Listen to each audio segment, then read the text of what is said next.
drugs, or ideas, what you consume influences who you become. On the Mind and Matter podcast, we learn together from the best scientists and thinkers alive today about how your mind-body reacts to what you feed it. Before starting Mind and Matter, I spent 10 years in academia doing scientific research. I got a PhD in neuroscience where I focused on neuroendocrinology and the neurobiology of behavior, and before that, I specialized in molecular, developmental, and evolutionary genetics. I use my scientific background to help parse and translate the information that guests share on the podcast. In addition to the podcast, I write long-form written content inspired by the show where I integrate what I've learned across episodes. I also have a free weekly newsletter where I provide you with upcoming guests, share links, and provide commentary on scientific studies and research that I'm reading, and more. Visit mindandmatter.substack.com to find all of my content. The full version of this episode is available to paid subscribers at the Mind and Matter Substack at mindandmatter.substack.com. The full version is also freely available on my YouTube page. Just look up Mind and Matter or my name, Nick Jikomes, on YouTube, and you'll find the episode there. This is a partial version of the episode, and so it'll cut off partway through, but you'll still get a significant portion. So sign up to become a paid subscriber at Substack or visit my YouTube page to get the full episode.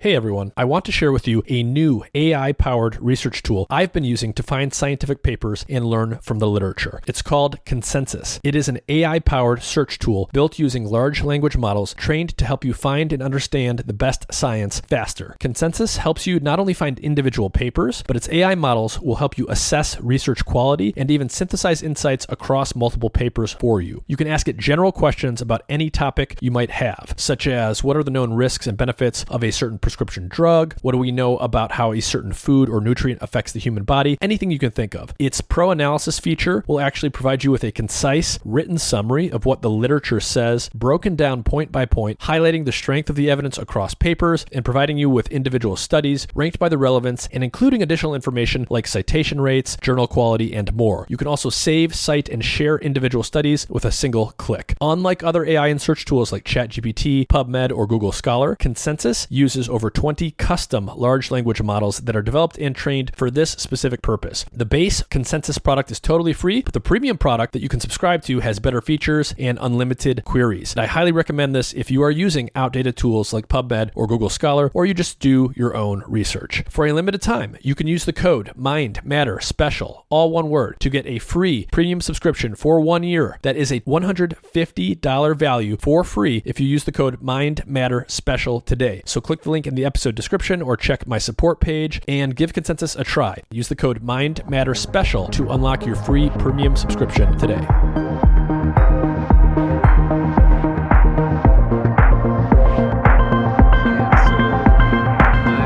background, I did a dissertation on predicting personality from how people act online. So I predicted Big Five personality, satisfaction with life, IQ, a bunch of psychometric traits from people's Facebook statuses. And then I also made a contribution by rederiving the Big Five from word vectors. And so that's my academic background. And then I've worked for 3 years after graduating in the medical space. So predicting, I worked at a startup that was using VR to predict concussion and Alzheimer's. Mm-hmm. And so there's all sorts of VR games, and the way you move your eyes is actually extremely informative of if you're concussed, and also for dementia. So I was doing a lot of signal processing on highly multimodal data. Mm-hmm. There. So I'm a data scientist with an interest in language models as well as psychometrics. Mm-hmm. So you've got a background in psychology, quantitative, psychometrics. I have a background in electrical engineering is what my program was. Okay. But I did publish in JPSP, so that's like the flagship personality journal. Yeah. Okay, so you're more of an engineer and data scientist who was applying the tools of the trade to some aspects of psychology. You weren't trained as a psychologist. Yes. I mean, we don't have, like, from an engineer's point of view, anything you're trying to predict is the same. So it could be, does this person want to buy shoes or not? Or is this person extroverted or not? And then I got very interested in, like, what is this ground truth label of personality. Like how did we come up with that, and what are the characteristics? And so that was how I got into psychometrics. And the name of my blog, Vectors of Mind, comes from a 20th century electrical engineer who did the same. So he founded the journal Psychometrica, and that's L. Thornstone.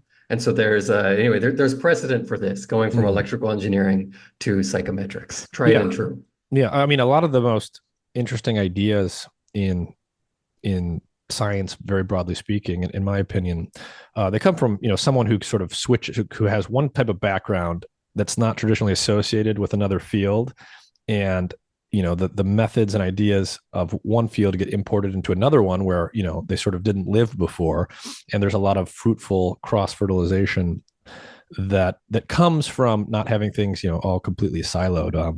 We don't need to get off on a tangent, but in many ways the entire field of molecular biology was founded by physicists who then got interested in biology, and it led to this sort of blossoming of this new subfield. But what we're going to talk about today is what you write about on your Substack, and that's what you call, I think, the Eve theory of consciousness. And I'm just going to sort of, if you don't mind, I'm going to summarize what I think sort of the thesis is here, and then you can correct me if I get it wrong in its broad strokes, and we'll sort of wander back to what this is after we give people some background and cover some of the details that go into this. But in essence, my sort of read of the area of human evolution, paleoanthropology, just broadly speaking, how humans evolved, is, again, roughly speaking, you've got anatomically modern humans. They evolved hundreds of thousands of years ago, maybe 200 or so thousand years ago. And anatomically modern to a paleoanthropologist just means their bones look like our bones. If you dig up people from a couple 100,000 years ago, their skeletons look like ours. They would have been as tall as us. They would have been within the range of human anatomy that you see today. If you gave them modern haircuts and modern I clothes. mean, not exactly. So No. you could, um, like if you train a machine learning model, it could tell you very quickly if somebody is from 200,000 years ago. So in particular, their brain case was not nearly as globular Mm-hmm. as ours is now. But they had some traits that were not had before then. Mm-hmm. And so it's kind of a loose definition of anatomically modern, but I see. they wouldn't necessarily be confused with humans now. Yeah. They're not like within the normal range. Yeah. I see. So I think what you're saying is, if you do something quantitatively precise and you actually look at things in detail, you can tell differences between skeletons from that long ago and today. But if you were to just sort of transplant one of those humans to today and give them clothes and you saw them on the subway or something, you wouldn't necessarily look twice. I mean, you'd say that's a race I haven't seen before. Really? I mean, yeah. I mean, I haven't seen them because they're 200,000 years ago. Yeah. How do we, But how do we know that exactly? the uh, so there's a lot of differences, Mm-hmm. and it's a fairly gradual change from archaic to anatomically modern. Yeah. And so you just have to pick a point.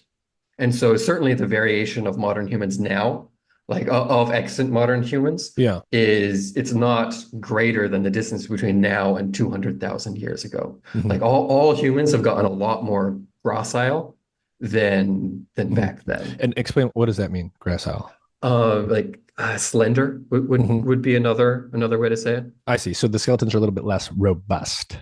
Yes. So up until, I mean, there were the robust up until about 40,000 years ago, that Mm-hmm. most skeletons were robust. Mm-hmm. Okay, so but there's so there is this gradual change, but there's this sort of notion of anatomically modern humans, and then I don't know what would we call like culturally or cognitively modern humans. Like something happened after a couple 100,000 years ago, and behavior changed. How would you characterize sort of this difference between anatomical modernity and behavioral modernity? I mean, so the most common model is that there's something related to symbolic thought Mm-hmm. from like 100,000 to especially 50,000 years ago. Mm-hmm. Um, and that is the biggest difference. So you get things like narrative art, or art at all. So even crosshatches in eggshells start about 100,000 years ago, and then by 50,000 years ago, you'll get scenes of say it's somewhere around Indonesia where there's a scene of a group of people hunting a pig. And that's 51,000 years ago or Yeah, so. yeah, And so but it's all over the world about at that time where you get what we would call behavioral modernity. And yeah, that's also highly, highly debated when that yep, starts. yep. There's But a paper. We don't need to get into it right now. We'll yeah, go back to we'll the get overview. into some of that. But I mean, it's sort of the very coarse grained idea here is that for some extended period of time, and we're talking in relative terms here, but for probably hundreds of thousands of years, the Homo sapiens that were around, in theory, like they should have been able to do sort of the things that subsequent humans did in terms of their brain power. Like they had big cranial volumes, but at some point, tens of thousands of years ago, 50,000 years ago, whatever it is, at some point there seems to be scare quotes sudden shift, and suddenly now you kind of see Yeah. art and all of these cultural artifacts that you didn't really see before for a more extended period of time. Yeah, and also to complicate things, this is the exact moment where Homo sapiens take over the world. Right. And so before that, there were in our genus about five extant species. So the Neanderthals, Denisovans, Homo floresiensis, Homo Yeah. longi, and these are just the ones that have been given names Right, right. so So there's far. there's different subspecies of humans all over the world, several at least, could be more. And basically, at some point, Homo sapiens, our subspecies, at some point begins radiating out of Africa, and there's a little debate on the details there, but it happens, tens of thousands of years ago, quickly spreads over much of the globe, and more or less displaces all the other species. Mhm. And so this sort of roughly at least coincides with this eruption of what we might call cultural or behavioral modernity, where quote unquote, all of a sudden, like the humans seem to be doing and behaving in a very different way than they were before, even though their predecessors were phenotypically more or less the same. Yes, exactly. So yeah, this is basically the standard model. Okay. Okay. So as I understand your idea, and I happened upon this some time ago, and it's kind of a provocative idea. It's very interesting. It's going to sound maybe far fetched, but I don't actually think this type of thing is as far fetched as it seems at first blush, and hopefully that's what we unpack for people. But I think your idea is the Eve theory of consciousness. It's that when this higher order consciousness evolved, so as opposed to primary consciousness, these are my terms that this is how I use them, so we can discuss that. People might have different ways they use terminology with this stuff, but we're not talking about primary consciousness here, the type of awareness that probably all animals have.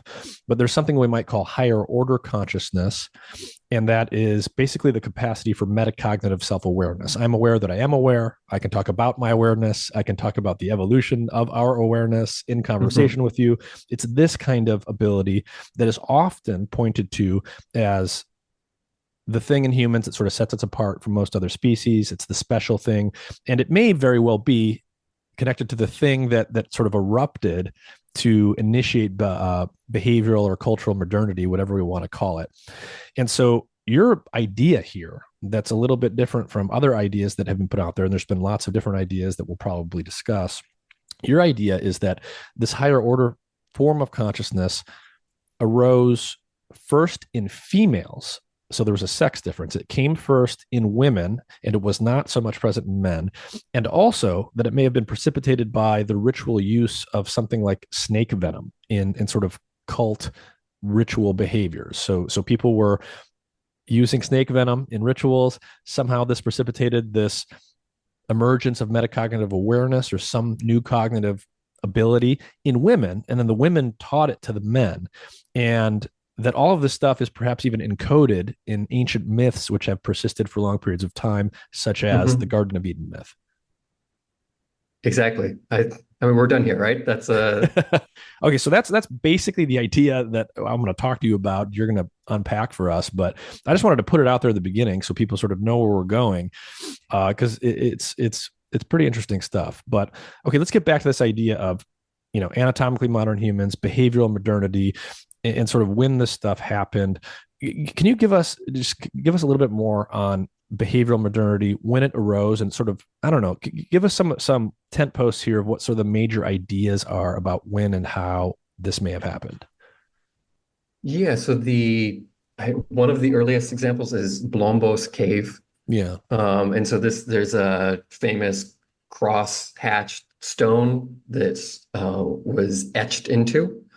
And it's a nice design, but it's not of anything. So that was about Yeah. 70,000 years ago It's in just South cross sections, Africa. lines Yeah, that yeah. intersect. It's abstract. It's not an icon of some animal or something. Yeah, and at the same time in the Near East as well as among Neanderthals in Europe, you start getting burials, Mm, which are interpreted usually as a sign of understanding that there's something more than the material world. Like there's some yeah. spark that is in you that Yeah. Yeah. is no longer when you die. So that's Yeah. especially when it's ritual Right. Right. burial. And even if, I guess, when burials are a key thing because most species don't do them, even if, it could mean that people had a concept of, they had concepts like abstract concepts in their mind, that they had maybe a concept of an afterlife or whatever. But even if they weren't sort of there yet, it would at least mean that they understood. I guess the sort of the tamest interpretation of early burials is, well, maybe they merely knew that the body could turn rancid and become infectious and make you sick or whatever and get nasty. So they wanted to get away from it.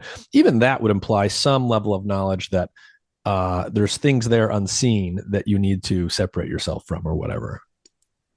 Yeah, exactly. And I actually don't know. So you have a podcast on mind and matters. Surely you have some thoughts about the human special sauce. Yeah, I mean, I think I I probably, presumably, more or less align with you. I think, if I understand you correctly. So I think, I'm echoing different thinkers here. A lot of people have thought about this and talked about this. So Hmm. it's hard to credit individual people, but I think the metaphor of a software update is, at least roughly accurate. Our brains were phenotypically powerful enough at some point to do all the things, probably, or most of the things we're capable of today. And yet there's this period of time where there seems to be this gap. So we presumably have this brain power to do language and metacognitive awareness and all of So this I stuff. think the evidence that we had the brain power to do that is pretty weak. Like we can get into that. I first want to hear about like the special sauce, but Yeah, well, I think going back, I think that there must have been genetic changes.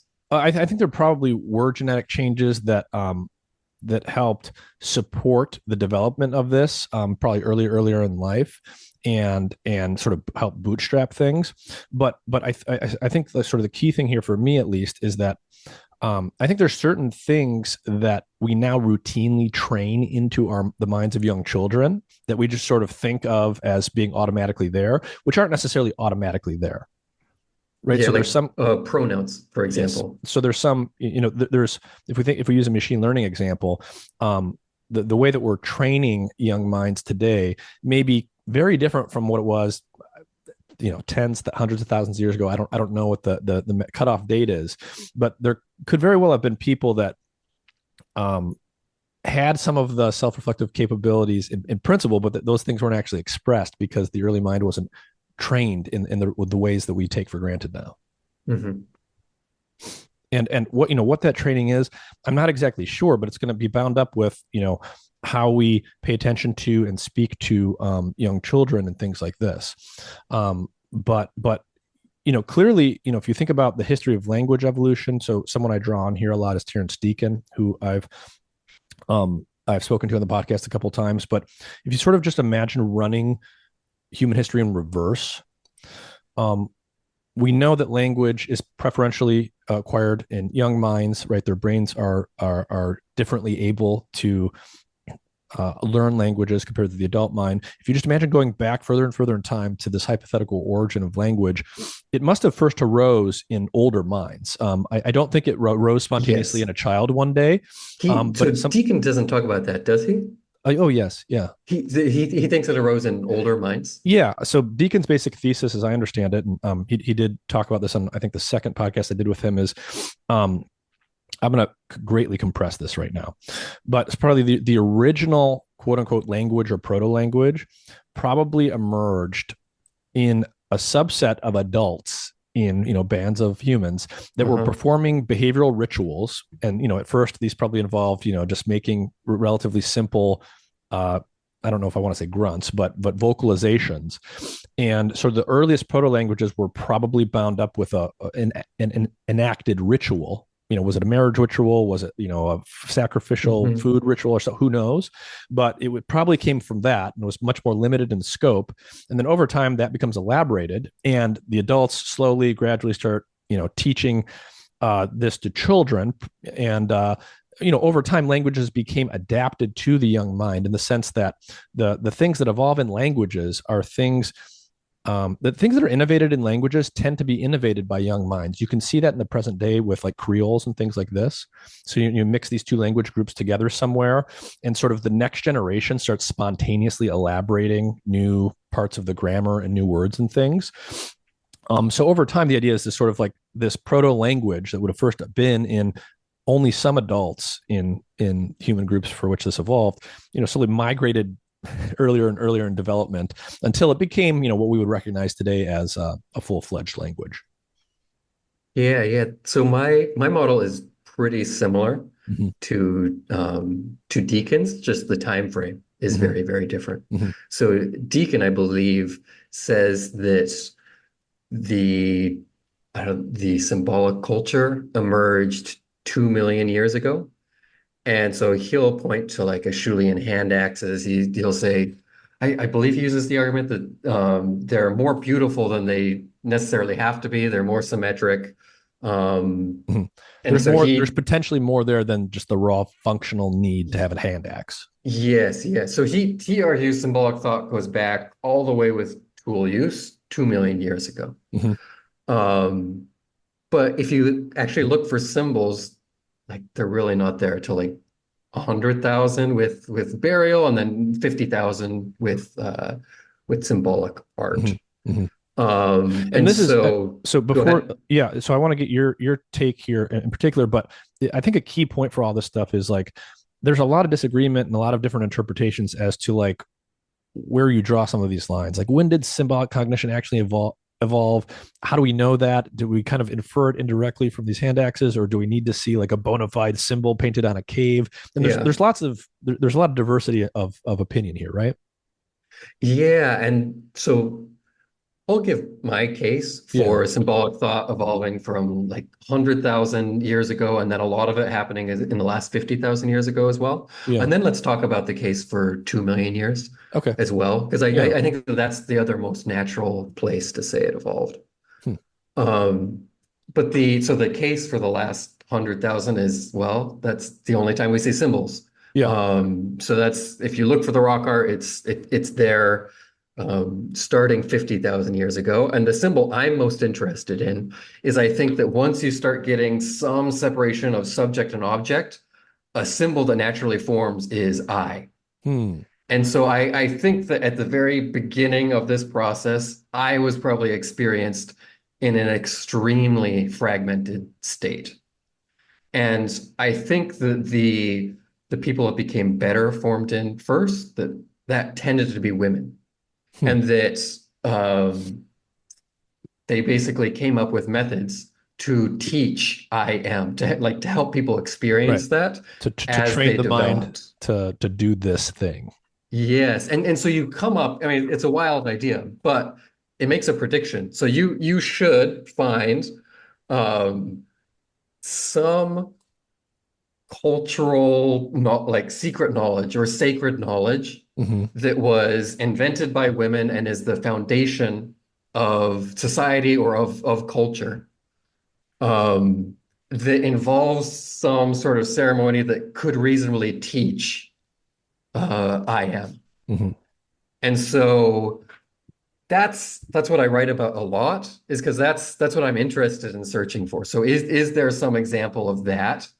And how old was it? When did it spread? All of this. So we Yeah. can get into the bull roar, but it looks like you have some questions. Yeah. So, I mean, just to cue people to where we're going. So, we're going to need to talk about like ritual practices and how they're used historically in human beings. That ties into some of the things that you just said. Creation myths and sort of secret societies and Yeah. mystery cults and things like this. A lot of this stuff ties together, I think, in interesting ways. But basically, you said there's roughly, everything that we're going to say, we're going to have to say roughly speaking or approximately or whatever a lot, because there's a lot of diversity of thought here. But roughly speaking, there's people who think that symbolic cognition and the quote unquote special sauce is quite recent, meaning tens of thousands of years old. It sounds like you're more in that camp. And then there are other people who think it could be, maybe 1 or 2 million years old. Is that fair, you think? Yeah, that's a fair summation. Okay, so give us the case. So unpack the case for it being older. Why do people sometimes argue that? So because it becomes quite problematic in that so one of the reasons is there was this pretty simple story. So the model I suggested of the last 100,000 and then something big happening 50-ish thousand years ago. Yeah. Um, that was the dominant model up to like 2000 or so. Mm-hmm. However, then they started to do DNA analysis. Mm-hmm. And it turns out that the human groups have been separated if you look at the Y chromosome, Yeah. or if you look at the mtDNA or the mitochondrial DNA, Yeah. it seems like that the last common ancestor is about 200,000 years old. Mm-hmm. And then also that happens to line up with what had previously been established as kind of anatomical modern. Yeah. Yeah. And so there's that, and then there's also looking at the autosomal DNA. There are some groups like the Khoisan who've been separated for about 300,000. And separated, I mean, we broke off for them or they broke off from us, but just genetically, we've been apart for quite a long time. Yeah. And I guess, go ahead. I guess the potential problem here, I think I know how you get around this, but the potential problem here is, okay, if all humans living today have common ancestor that's 200,000 to 300,000 years old, going back that far or further, and we make the assumption that this special sauce is somehow if it's got a genetic basis or something, then it becomes difficult to explain how it spread if we all literally inherited it from a common ancestor that goes back at least that far. And so therefore, this thing must have evolved earlier than that. Is that Yes, does that sound that's accurate? precisely. Yeah. So I really like the book The Recursive Mind by was it Michael Corballis? So he's a linguist and a psychologist, and he says, like, I am certain that there's been no cognitive evolution in the last 200,000 years. Yeah. But so he has the book is mostly great. So he outlines all of the things that recursion can do for you. The way it allows you to speak a symbolic language. It allows for metacognition, all of this. He thinks it's a very tight package. Yeah. But he just can't point to any examples of recursion in the last 200,000 years ago. There's some deep need inside of him for it needing to be old, but you're basically saying he can't quite point to anything concrete. It's just sort of this belief.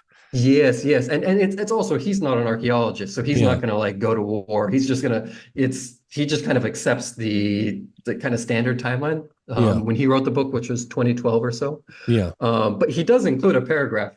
So he has I'm certain there's been no cognitive evolution, that if we had a time machine and got somebody from 200,000 years ago. Well, I would say that's now demonstrably false, because even in just the past the last several years, there's so much now population genetic evidence from these ancient DNA studies showing not only has there been cognitive evolution in the last 200,000 years, but there's been cognitive evolution in less than 20,000 years. And extreme. So you're referring to the David Reich paper, I guess we should say pre-print. I don't think it's been published yet. It's hasn't been published quite yet, but that and other work in that realm is, it's clearly showing that there's been significant adaptation since the advent of agriculture, basically.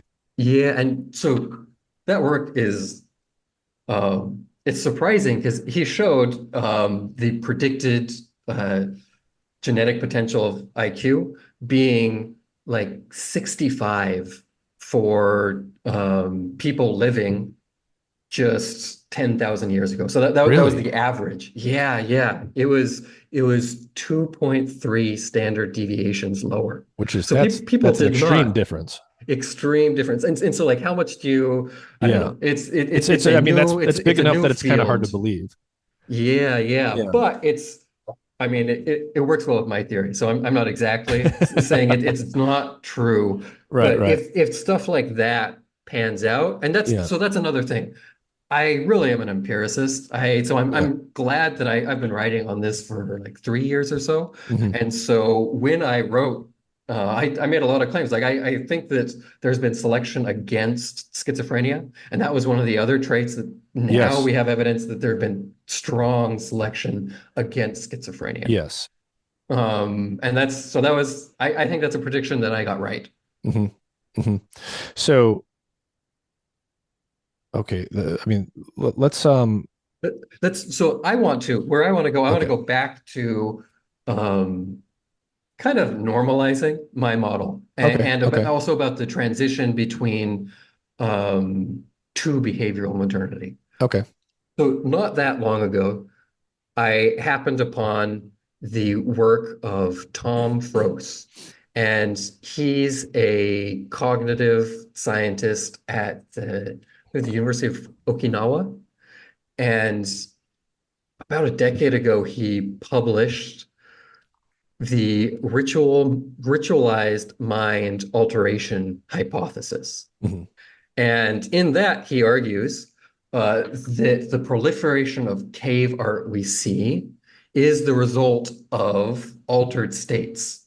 But not only that, it's us evolving metacognition. Hmm. And so we're building up these recursive loops, and that's why you see all these recursive Yep. patterns Yep. is one of the things. But it's also he articulates that we were just having subject object separation, Yep. and that there were different rites in these temples which Yep. they would practice um, that would force subject object operate I see. separation. Yeah. And so this like I think where you're going with this, what we've been talking about here, this is a very different way of thinking about the evolution of the special sauce, quote unquote. Yeah. It's very different from something like the classic Chomskyan view, where Chomsky, I don't know if he still believes this, but the sort of classic Chomskyan view was there was a freak mutation one day in an individual, and this baby was born that could do Hmm. recursion, and it was like this genetic thing that happened freakishly.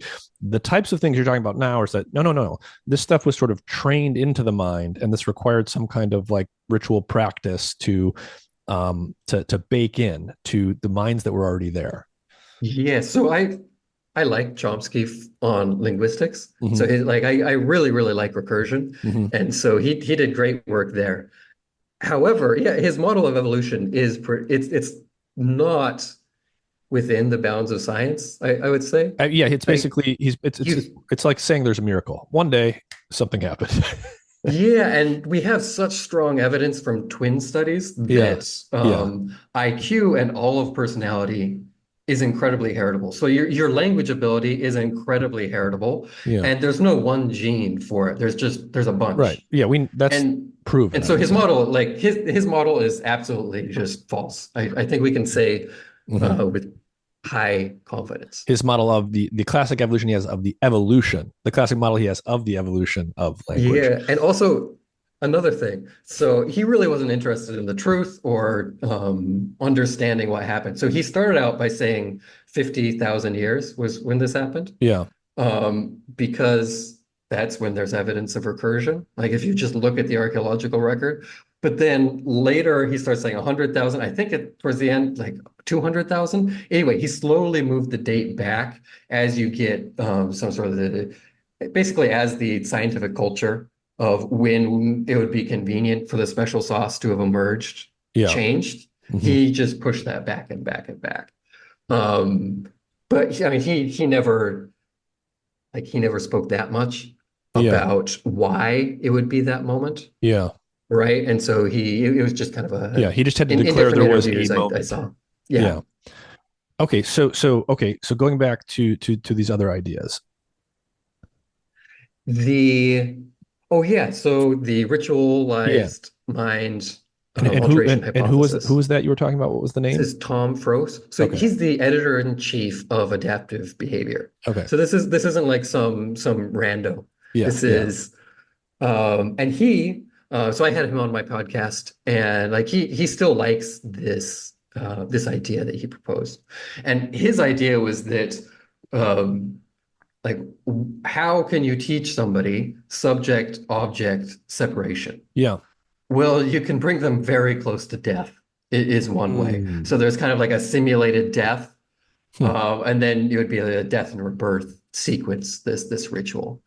And along with that, so you can do this by, so a lot of initiation ceremonies do just physically, they bring your body close to death. And so there's going to be a lot of fasting I see. and pain Yep. and sometimes even bloodletting. Right. And And if then we also, and we can probably all think of examples of, it's very common in traditional societies to have pretty extreme rituals that have things like extreme fasting, extreme amounts of pain, initiation rites, like that's a very common motif.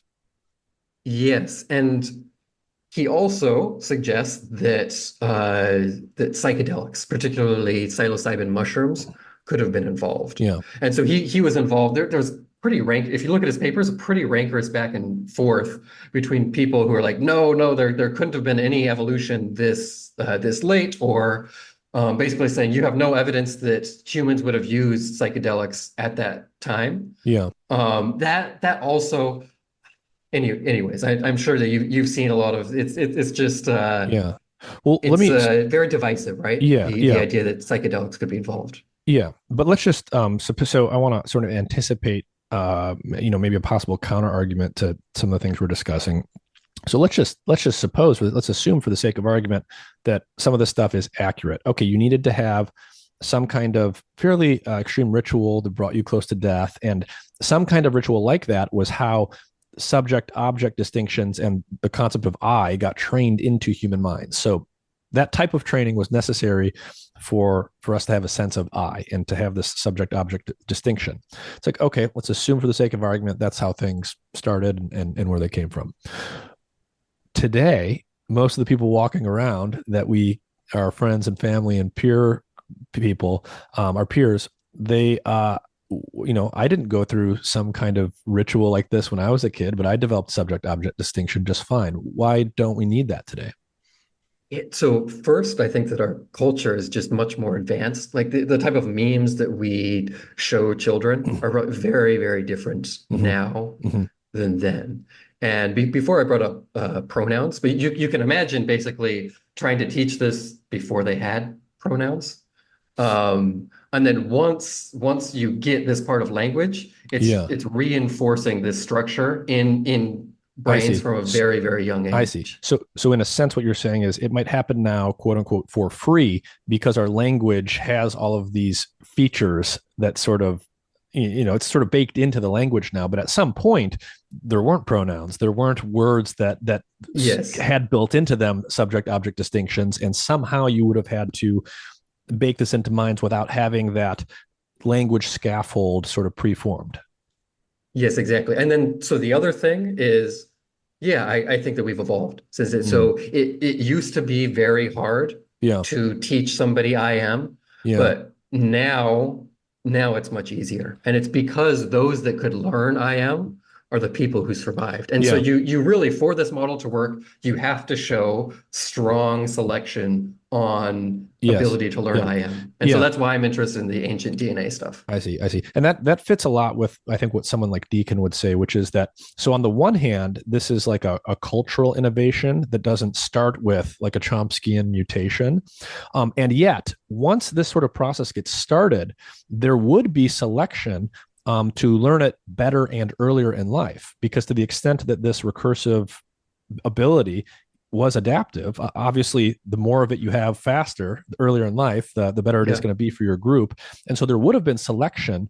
There would have been a selective advantage on any individuals who had any type of brain mutation, such that they were able to better and or more quickly learn this ability that was probably very strenuous to learn initially. Mhm. Okay, so that's Yeah. rough. That's basically in line with what you're saying. with your ideas. hmm Yeah. And there's a bunch of research on, okay, what genes have been selected for in the last 50,000 years, or Yeah. usually not quite 50,000. But it does cluster around cognitive, which makes sense because even if you don't believe that something like consciousness or I am emerged, certainly there's more complex society. There's art. Like, Yeah. art is going to change the Yeah. fitness landscape, and Yeah. so I don't think you can really get around that. Yeah.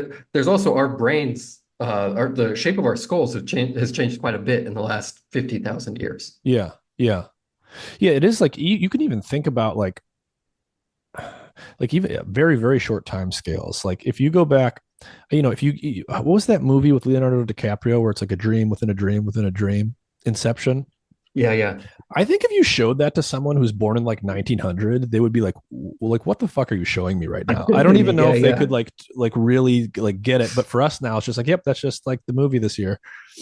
And it's because like our entire culture and the language and how we talk about stuff, it's changed in just that amount of time, and that provides a scaffolding that makes something that would otherwise be totally baffling an enjoyable movie in this case. Yeah, exactly.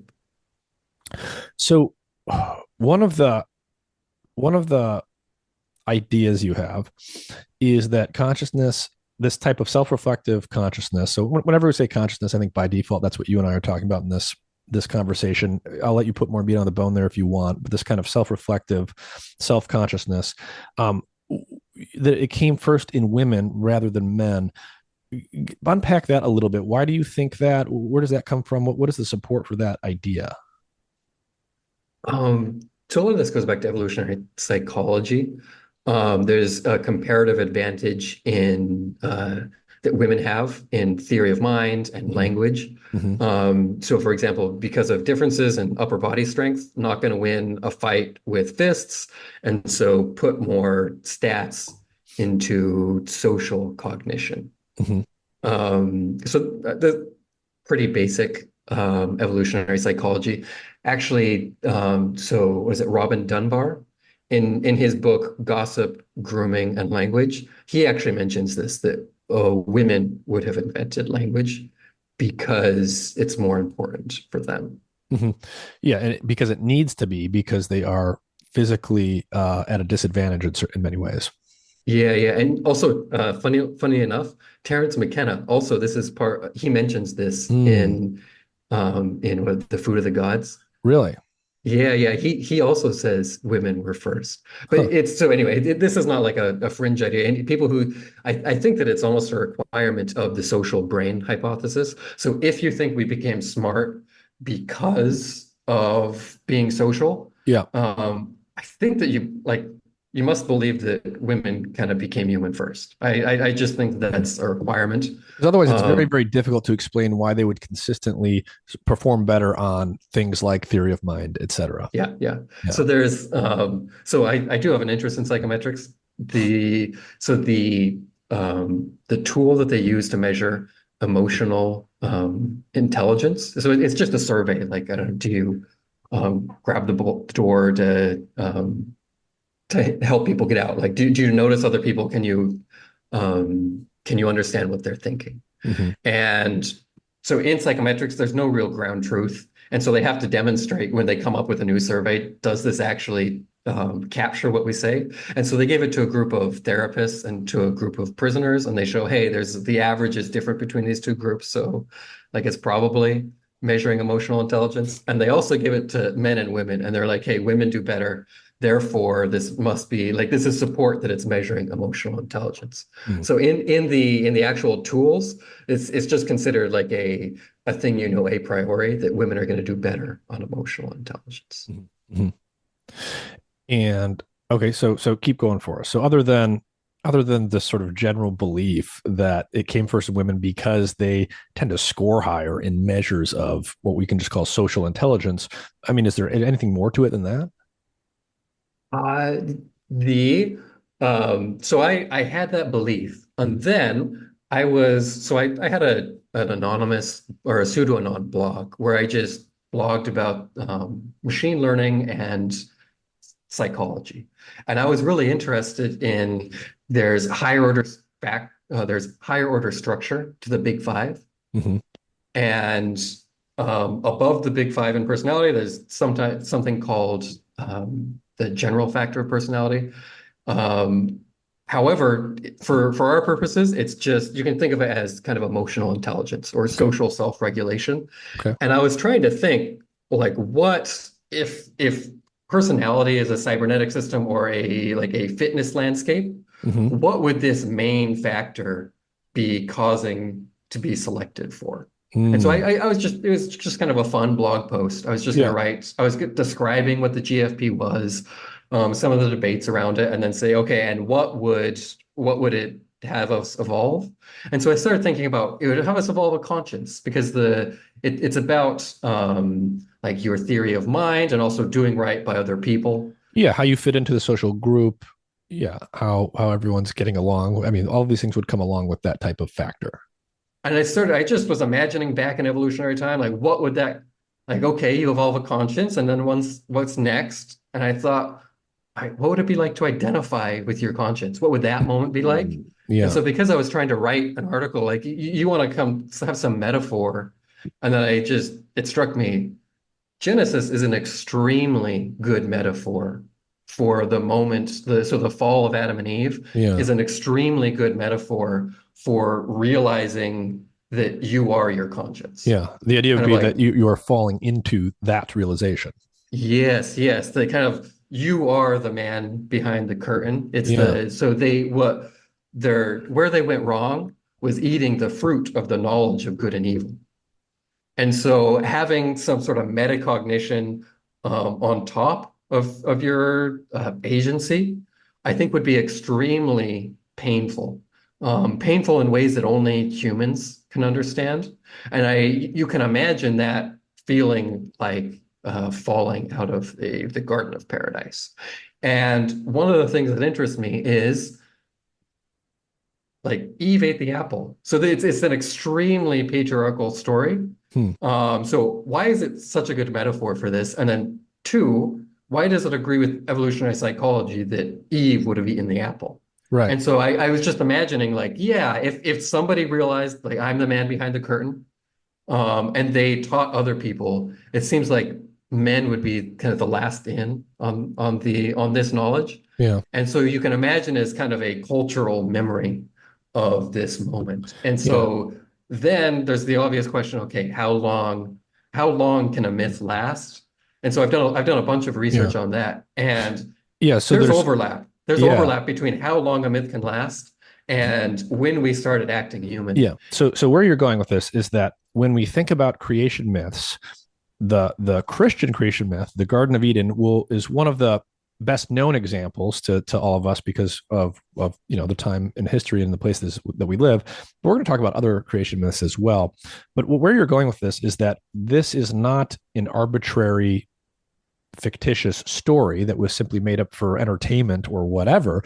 It is actually an encoding of I think what you're arguing are actual historical events, and it's symbolic and there's fictional elements to it, but these things are pointing to something that was very real. And if that general notion is true, there are a few things that have to be true if we're going to come to that conclusion. One is that these stories are not, they are symbolic, but they're not totally fictitious and arbitrary. Two Mhm. is that they are able to persist and retain that information for long periods of time, despite spreading all over the world. And I think maybe a third would be that we should see sort of the core essence of this story uh, conserved across creation myths that are different in their details. Is that fair? Yeah, all of that is very fair. So Okay. what my response, I had this kind of wild idea, and I just knew the Christian creation myth. Yeah. And Yeah. so a requirement of this model is that all creation myths also describe this moment Hmm. of realization. So I Hmm. just started reading creation myths, Yeah. which is good to do, even if like it's just good to know. Yeah. And so there's a surprising thing. So, for example, Egyptians, uh, the world comes into being when Atom, the god, the primordial god, says his own name. And so Mm. it is also, it's like, okay, In the there's beginning was it the all, word. yeah, It's it all yeah, starts with the word, like in this case would be I am. He yeah. spoke his name Atom. And then the first thing he does is fight a snake. And then Yeah, it's like everybody like nobody knows this if you didn't study Egyptian mythology before. Be like, wait a minute, I knew the Adam and Eve story with the snake and the Adam and the apple. You're just like, okay, this is strikingly similar in that way. yes, and then so China has Nuwa and Fuxi, Hmm. and so they are so Nuwa is like Eve, Yeah. and then Fuxi would be Adam, and they are always drawn with snakes Hmm. as their torso Hmm. wrapped around one another. So there's once again there's like a first couple with snakes. Yeah. If you read so in North and South America, they have the creation myths tend to involve an emergence. So there's different worlds and they're progressively more human-like. Okay. I think we're in the fourth or fifth one, the current world. But in the third one, Spider Grandma, among the Hopi, Spider Grandma teaches them morals. Hmm. So you can see like once again, there's like a woman, and A the woman, an change is about animal. morality, Yeah. and There's also venomous a animal. venomous animal. And so So so I you noticed that motif was coming up all over the world in these creation myths. Yeah, and so like I knew about the stone ape hypothesis. Yeah. Yeah. And so I thought, hey, can you get high on snake venom? Yeah. So And before we go there, just for people who don't know, cover very briefly what is that stoned ape theory from McKenna? What does it essentially say?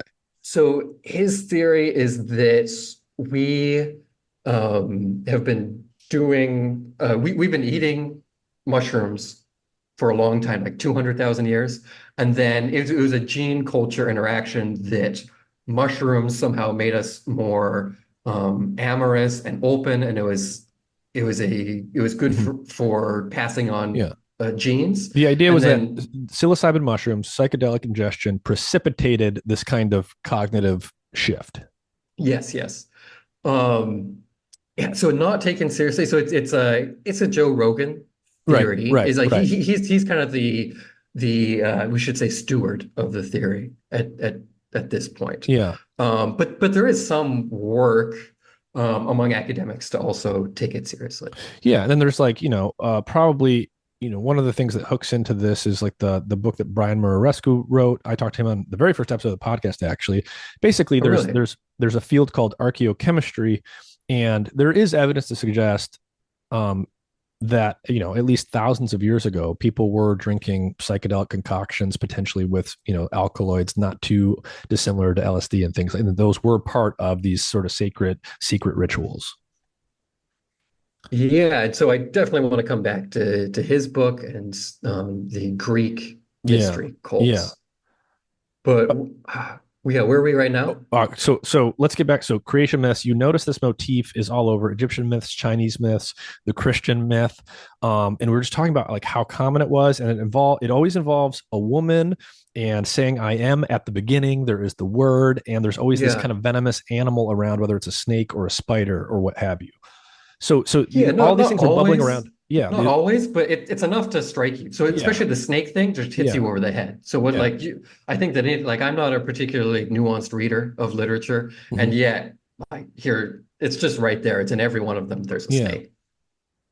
And so, Um, okay, so where did you go from there? You sort of noticed this, you had some of these ideas in your head. and so I just Googled, can you get high from snake venom? And Mm. you totally can. Like you totally can. There's a small literature on this, mostly in India, where they have instead of they have snake dens, they call them, instead of like an opium Today. den. Yeah, to date, there are clinics where people go for snake venom or scorpion venom, like addiction rehab. What? It's a real thing. So this was people laughed at me when I posted this on Reddit. It was people hated the snake venom shit. However, there was just this year um, a famous YouTuber in India was arrested for selling cobras and crates at a rave in India. What? Yeah, Okay, there but is. hold on. But just tell me.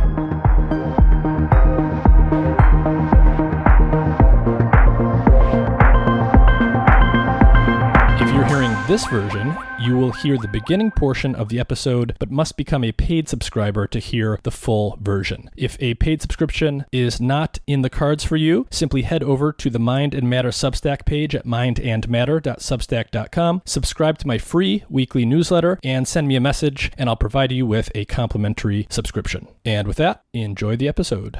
Hey everyone, I want to share with you a new AI-powered research tool I've been using to find scientific papers and learn from the literature. It's called Consensus. It is an AI-powered search tool built using large language models trained to help you find and understand the best science faster. Consensus helps you not only find individual papers, but its AI models will help you assess research quality and even synthesize insights across multiple papers for you. You can ask it general questions about any topic you might have, such as what are the known risks and benefits of a certain prescription drug? What do we know about how a certain food or nutrient affects the human body? Anything you can think of. Its Pro Analysis feature will actually provide you with a concise, written summary of what the literature says, broken down point by point, highlighting the strength of the evidence across papers, and providing you with individual studies ranked by the relevance and including additional information like citation rates, journal quality, and more. You can also save, cite, and share individual studies with a single click. Unlike other AI and search tools like ChatGPT, PubMed, or Google Scholar, Consensus uses over 20 custom large language models that are developed and trained for this specific purpose. The base Consensus product is totally free, but the premium product that you can subscribe to has better features and unlimited queries. And I highly recommend this if you are using outdated tools like PubMed or Google Scholar, or you just do your own research. For a limited time, you can use the code MINDMATTERSPECIAL, all one word, to get a free premium subscription for 1 year. That is a $150 value for free if you use the code MINDMATTERSPECIAL today. So click the link in the episode description or check my support page and give Consensus a try. Use the code MINDMATTERSPECIAL to unlock your free premium subscription today.